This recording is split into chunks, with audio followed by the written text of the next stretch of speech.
El otro día leí el libro de un cuento que dije, joder, como que de actualidad, ¿no? Entonces he dicho, voy a compartirlo con vosotras, me lo voy a leer. Mi capacidad de leer así para el público no es que esté muy desarrollada, ni tampoco mi entonación narrativa, pero me atrevo, ¿vale? Venga, vamos a por él. Que no, que es broma.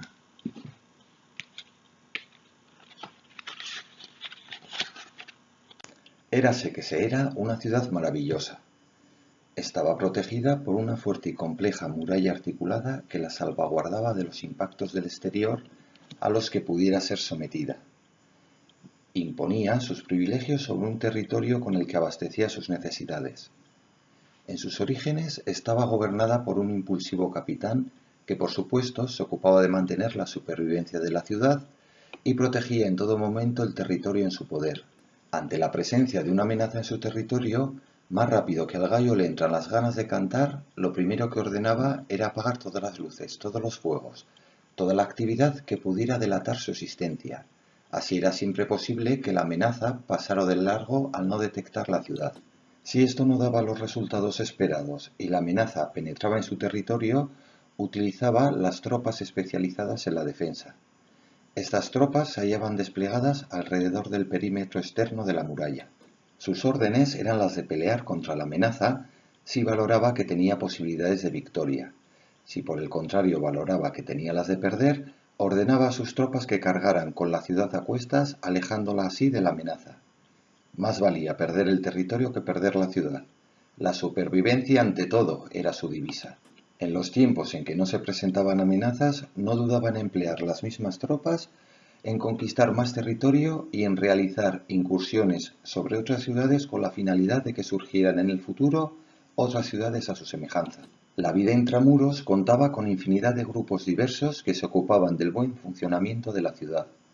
Estaba el que se encargaba de las tareas de construcción y de mantenimiento.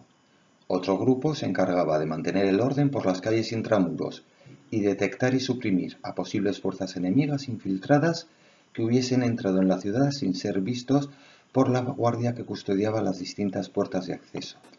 Otro se encargaba de mantener despejadas y en buen estado todas las vías de comunicaciones entre los distintos barrios. Por estas vías se desplazaba el equipo que repartía los alimentos y recogía las basuras que se producían.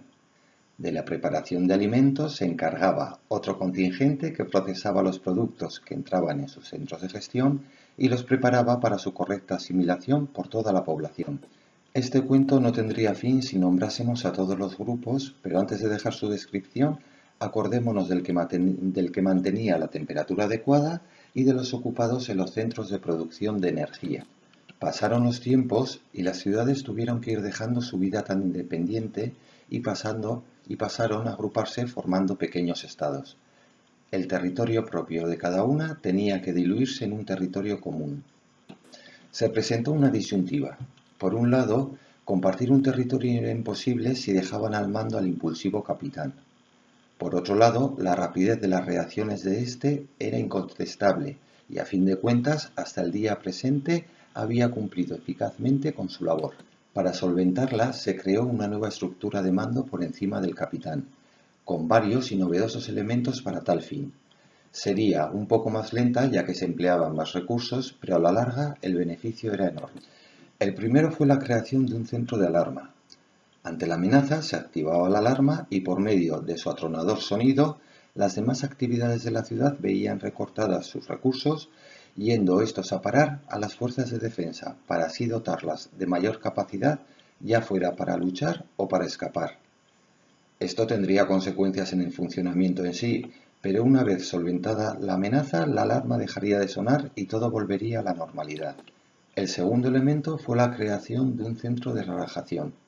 Con su agradable sonido, las fuerzas de defensa se relajaban, permitiendo una convivencia más íntima con las demás ciudades con las que compartía el territorio común. Y el tercer elemento y más revolucionario fue la creación de un archivo donde se recopilaban las experiencias ya vividas con el tipo de sonido que se había dado con ellas. Si había sonado la alarma ante una amenaza determinada de la que hubo que defenderse, ya fuera luchando o escapando, en cuanto se divisaba a lo lejos algo que se le pareciese, la alarma era disparada automáticamente. Las fuerzas de defensa ya estaban así preparadas con mayor antelación para reproducir la táctica que les sirvió en el pasado. Si se luchó y salió bien, se volvería a luchar, pero ahora con más fuerza. Si se huyó, se volvería a huir con más rapidez y con mayor antelación. El punto flaco de este sistema era que no se distinguía bien si era realmente la amenaza en sí o solo algo que se le parecía. Si era realmente la amenaza, se contaría con más fuerza para repetir la respuesta que se dio en su día. Pero si en realidad era otra cosa de la que no había que defenderse, la tensión ocasionada en las propias filas de defensa y el peor funcionamiento de los demás centros se convertía en un gasto innecesario, sumado a una pérdida innecesaria de territorio cuando se escapaba de algo que no era la amenaza en sí. La solución vino de la mano de una nueva gobernadora recién llegada que se instaló en lo más alto de la ciudad. Traía la formación necesaria para desarrollar novedosos planes con los que la ciudad alcanzaría un desarrollo nunca antes visto. En lo tocante a mantener la divisa de la ciudad, la supervivencia ante todo, dejó que los anteriores sistemas de defensa siguieran funcionando tal como lo hacían, ya que la validez de su labor era palpable. Por otro lado, tenía que dedicar muchos recursos para desarrollar todos sus novedosos planes, y al ser la última en llegar, era la que de menos recursos disponía. Ella actuaría después de oír la alarma, ya que era más lenta en sus reacciones, pero tenía a su favor que podía distinguir claramente si la amenaza era realmente lo que aparecía en el archivo de amenazas o solo era algo que se le pareciera, pero que realmente no fuera la amenaza en sí. En el caso de que fuera en realidad la amenaza anterior, incrementaba aún más el trasvase de recursos destinados a reforzar al grupo de defensa. En el caso de que no era la amenaza lo que tenía delante, apagaba la alarma y todo volvía rápidamente a la normalidad. La mayor parte de sus nuevos proyectos los diseñaba sobre una gran mesa que tenía a su entera disposición. En ella desplegaba las distintas posibilidades para encontrar las mejores soluciones destinadas al desarrollo de la ciudad. Como mejorar las defensas era un pilar fundamental para cimentar este desarrollo, de vez en cuando desplegaba sobre su mesa de trabajo documentos que cogía del archivo de amenazas para estudiar mejores respuestas si fuera posible. Y aquí estuvo el principio del fin. Desde el centro de alarma, ya fuera porque no se fiaran del todo de la nueva gobernadora, ya fuera porque querían demostrarle en todo momento su efectividad para mantener así su favor, cada vez que la gobernadora desplegaba sobre su mesa un archivo en el cual la alarma se hubiera disparado, el centro de alarma la hacía sonar. Todos los procesos destinados a aumentar la capacidad del grupo de defensa se ponían en marcha, disminuyendo a la vez las demás actividades en la ciudad. Si la gobernadora quitaba ese documento en concreto y desplegaba otro tipo de documentos, la alarma dejaba de sonar y todo volvía a cierta normalidad.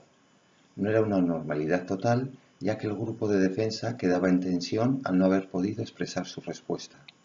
Difieren las crónicas sobre si fue porque la ciudad sufrió tal amenaza de la que sobrevivió por poco o si fue por lo que le pasó a otra ciudad con la que mantenía estrechos vínculos. La gobernadora desplegaba sobre su mesa una y otra vez los documentos relativos a ese suceso. La alarma no paraba de sonar. El grupo de defensa se encontraba en una tensión tal que perdía efectividad en su capacidad de respuesta. Empezaron a aparecer desperfectos por toda la ciudad, ya que los demás grupos no podían cumplir sus obligaciones con tan pocos recursos. El mantenimiento y rehabilitación de estructuras se vino abajo y aparecían desperfectos por un lado y por otro. Grupos de infiltrados campaban a sus anchas, ya que el cuerpo el destinado a mantener el orden estaba en mínimos y no podía controlar la situación. Las vías de comunicación se vieron comprometidas. Únicamente eran atendidas las destinadas a proveer de recursos a las fuerzas de defensa. En los centros de producción de energía, la actividad era tan frenética que la presión se elevaba a niveles peligrosos. Hasta la gobernadora se veía impotente a la hora de desarrollar los nuevos proyectos. Todo lo conseguido hasta ese momento perdía efectividad. Poco a poco se fueron juntando las condiciones para el colapso. El capitán volvía a tener el mando. Hasta la gobernadora se puso bajo sus órdenes, dándole vía libre. 4 personas coincidieron alrededor de un fuego a pasar la noche ante las ruinas de la ciudad. La primera en tomar la palabra permanecía todo el rato encogida como para no ser vista, y con una voz tan apagada que costaba oírle dijo: «Yo vengo del norte, y en nuestra ciudad manda nuestro capitán. Ante cualquier amenaza manda cesar la actividad y así nuestra ciudad no es vista».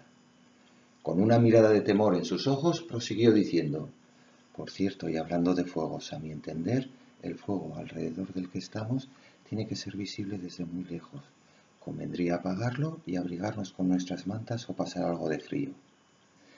Otra persona, poniéndose en pie y por el contrario, hablando con voz fuerte y agresiva, mientras empuñaba firmemente su puñal, dijo: «Pues en nuestra ciudad, en el oeste, nuestro capitán también está al mando y somos las aguerridas fuerzas del grupo de lucha las que reaccionamos ante todo.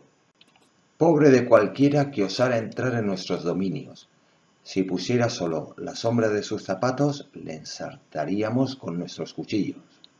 La tercera persona en tomar la palabra estaba a su vez inquieta, mirando en las distintas direcciones sin soltar un equipaje del que no había sacado casi nada.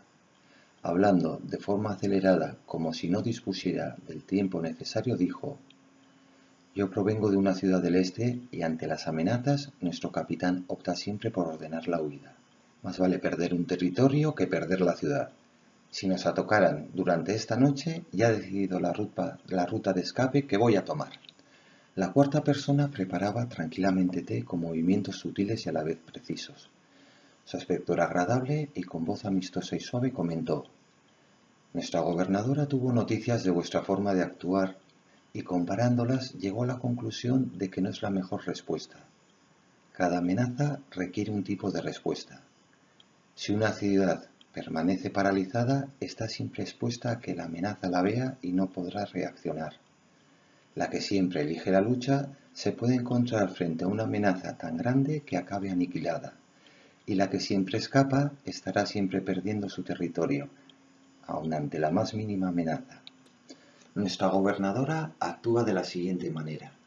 Procura no poner sobre su mesa de trabajo documentos del archivo de alarmas y se dedica únicamente a los referentes al desarrollo de la ciudad.